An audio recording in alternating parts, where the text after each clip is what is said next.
Ang programang ito ay hatid sa inyo ng Al-Hidayah Islamic Cultural Center sa pakikipagtulungan ng Al-Hidayah TV na ang layunin nito ay maiparating sa inyo ang kagandahan ng Islam. Paalala, patnubay ng mga magulang ang kailangan sa mga batang manonood. Bismillahirrahmanirrahim. Alhamdulillahi rabbil alamin. Wassalatu wassalamu ala nabiyina Muhammad wa ala alihi wassabihi wa man tabi'ahum bi ihsanin ila yaumiddin. Amma ba'd. Wajjahtu wajhi lilladzi fatara samawati wal ard hanifan wa ana minal musyrikin. Inna salati wan nusuki wa may yahya wa mamati lillahi rabbil alamin. La syarika lahu wa bidzalika umirtu wa ana minal muslimin. Assalamu ala man ittaba'al huda. O Kahoy at Bato, ano ang maitutulong nito sa iyo? Mula na naman sa malikot na isip ni Brother Abdul Aziz Serna, hango sa realidad na nakikita sa paligid natin. Samahan ninyo ako muli at ating alamin. At pauna lang natin, bato-bato sa langit, tama ay lalong papangit. Kaya huwag magagalit. Ating pag-uusapan sa oras na ito ang tungkol sa deboto ng mga santo. Nako, tiyak makakarelate kayo. Bata at matanda, may ngipin o wala, lahat nagpapaloko sa Kahoy at Bato. Balikan natin ang isang pangyayari noong nakaraang Enero na kung saan ito ang kapistahan ng Nazareno. Nako, tiyak mawiwindang kayo. Subukan nating silipin ang ilan sa mga senaryo sa prosesyon ng Nazareno. Ang mga bagay at pangyayari, mahirap mag-move on dito. Mantakin mo, kanina lang, di ka makabasag plato. At pagkatapos ng prosesyon, ayun ako, biglang naging debote. Ang kanina lang na deboto, anong nangyari? Tagay pa. O, di ba? Alam na. O ayan, mamili ka na sa kanila. At maya-maya lang, iba na ang sinasabi. Hindi pa ako tagay. Bigyan nyo pa ako ng laseng. Ang tao nga naman, pansamantalang nagiging banal ang pagkatao. Sabi nga sa kanta, banal na aso, santong kabayo. Dahil kanina lang, ang banal na kahoy ang hawak-hawak. Ngayon naman ay ang banal na alak. Ayos, di ba? Subhanallah. Anong pag-iisip ba mayroon ngayon ang mga tao? Kaya nga ang utak natin ay inilagay sa ulo upang magamit mo ito ng todo-todo. Hindi ito inilagay sa ibaba upang hindi mapisa. Ay nako, kawawang bata. Humihingi ka ng tulong sa sinasamba mong Kahoy at Bato na hindi mismo matulungan ng Kahoy at Bato na sinasamba mo ang gumalaw o umalis man lang sa kanyang pwesto. Kung hindi pa ito bubuhatin ng mga tao. Ang sabi ng Biblia dito, Isaiah 46 talatang 7. Pinapasa nila ito para ilibot sa ibang mga lugar. Pagkatapos ibabalik sa kanyang lalagyan, mananatili ito roon at hindi makakakilos. Dadalanginan man ito'y hindi makasasagot at hindi makakatulong sa panahon ng pagsubok. Anong klaseng Diyos ngayon ang hinihingian mo ng tulong? Kaibigan, nag-iisip ka pa ba?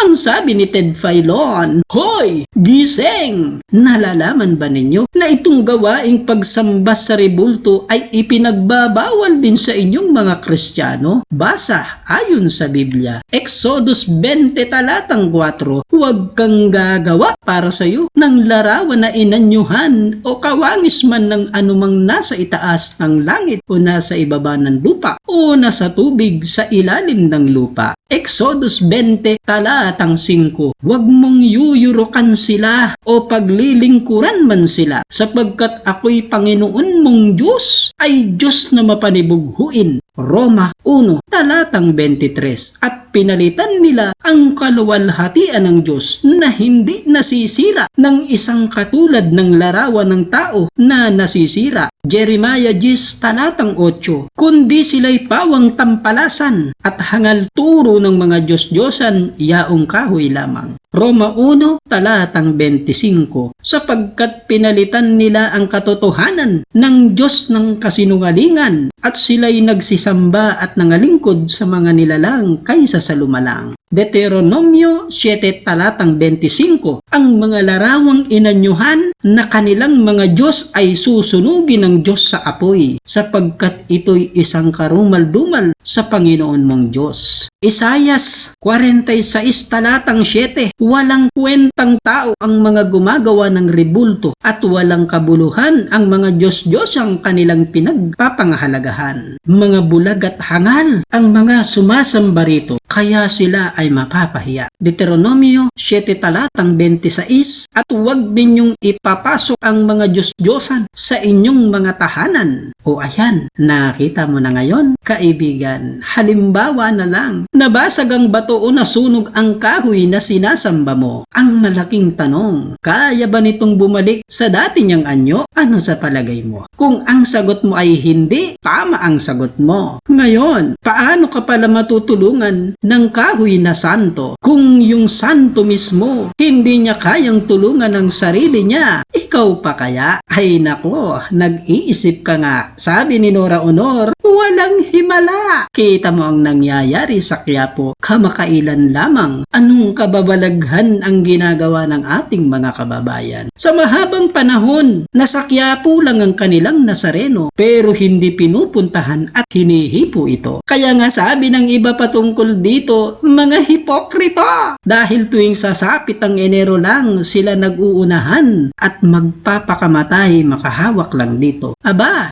parang Enero lang ang werpa neto, mga repapits. Alam na, pet malo, diba? At pagkalipas lang ng ilang araw, pagkatapos ng pista ng Nazareno, ayun kasunod dito ay ang kapistahan naman ng Santo Niño. Aba, biglang bumata ang Nazareno, ang pet malo ano? At bawat lugar, ipinaparada ang mga kahoy at bato ng mga deboto. Yung iba pa, ultimo bata sinusuotan ng kasuotang pangsanto. Aba, sa susunod dito, ultimo yung bata ay luluhuran mo. At ang pinakamalupit sa lahat, mga repapits, ay ang kasabay ng parada. Mga tauhan naman ng Star Wars ang bumida. Aba, santo na rin pala sila. Kaya sa susunod, hindi ka na magtataka pa kung si Darth Vader, si Yoda, si Luke Skywalker ay lamanan ng simbahan nila at kanilang niluluhuran pa. Grabe lang, diba? Sabi nga ni Miriam Santiago, hindi porket libre lang maging tanga ay aaraw-arawin mo na. Hindi nalalaman ng mga tao na ang pagsamba sa kahoy at bato, tuwang-tuwa ang dyablo sapagkat tagumpay siyang muli sa mga tao. Dahil sa pamamagitan nito ay lumilihis sa tunay na Diyos ang mga tao. Samantalang sinabi ng Diyos ang dahilan ng tao bakit nandito sa mundo. Wama kalaktul jin wal ins illa liya'budun. Tapos ngayon, yung nilikha ng Diyos ang sinasamba mo, abay kawalan ng utang na loob ito. Kaya nga yung mga tao na may inaral at sinasabing matalino, katotohanan masakit man sabihin ay nagiging bobo ng dahil sa santo. Subalit ang masakit, subhanallah, sa aking narinig mismo kay ate na isang Muslim, minimithi niya na ang Nazareno ay dumaan sa kanila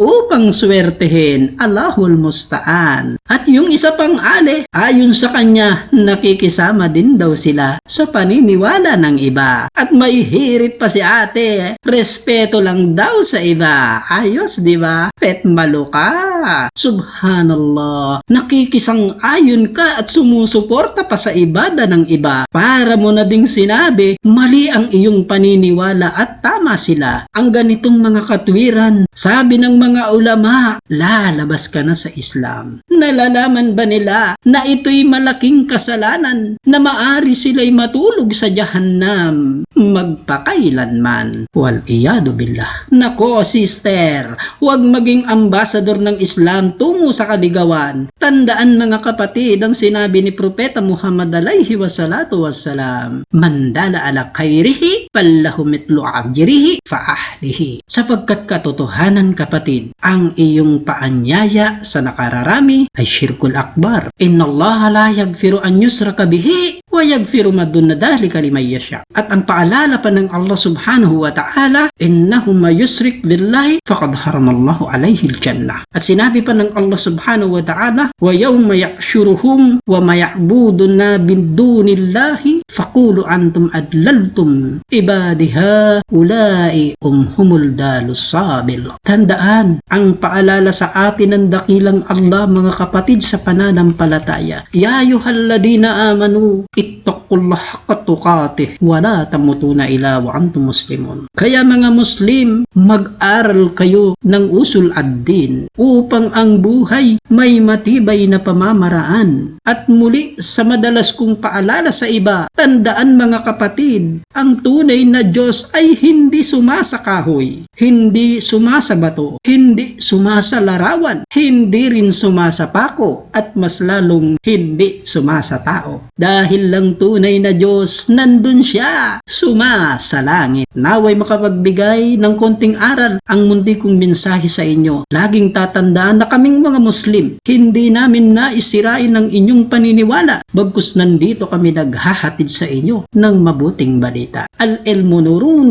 wal jahlu dulmun. Hanggang dito na lang, naway magbigay linaw sa inyong aking mga sinabi at magsilbing aral din ito sa iba, at insyaallah mayroon kayong konting natutunan sa ating mga tinalakay ngayon. Sumain nyo nawa ang tunay na gabay mula sa Allah, ang tunay na nag-iisang Diyos na lumikha ng lahat. Amin. Hanggang sa muli nating episode, ito si Brother Abdul Aziz Serna, muli na namang nagpapaalam sa inyo hanggang sa susunod nating episode, insyaallah. Massalama, subhanakallahumma wa bihamdika, qulu qawli hadha wa astaghfiruka wa atubu ilaik, wa akhiru dawana alhamdulillahi rabbil alamin. Assalamu ala man ittaba'al huda.